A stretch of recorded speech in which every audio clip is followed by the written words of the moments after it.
One of the questions we get is, why do you guys spend so much on your camp equipment? Isn't that tent expensive? Why are you buying a cartridge toilet? Is it worth it? Well, so here's how we're looking at it. If you're gonna go ATV riding and off-roading, whether you're doing that, kayaking, hiking, visiting beach and tourist towns, all of these kinds of things, you're gonna need somewhere to stay.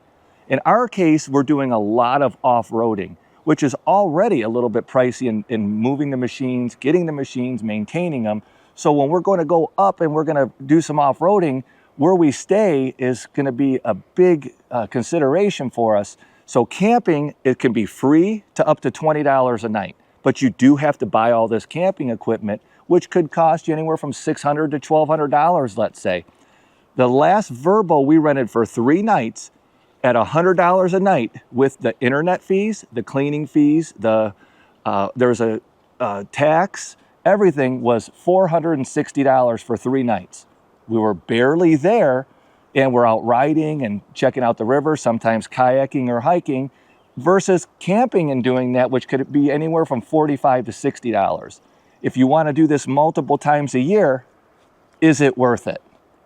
And keep in mind, maybe you want to stay somewhere that's in a tourist area that maybe Vrbos are $500 a night. In the instance where we did rent a less expensive Vrbo, keep in mind, sometimes they're not the cleanest. So I also like sleeping on my own stuff, my own belongings, So that's just something to keep in mind as well. We've rented Vrbos where we've brought our air mattresses and slept on them because we weren't comfortable sleeping in the beds.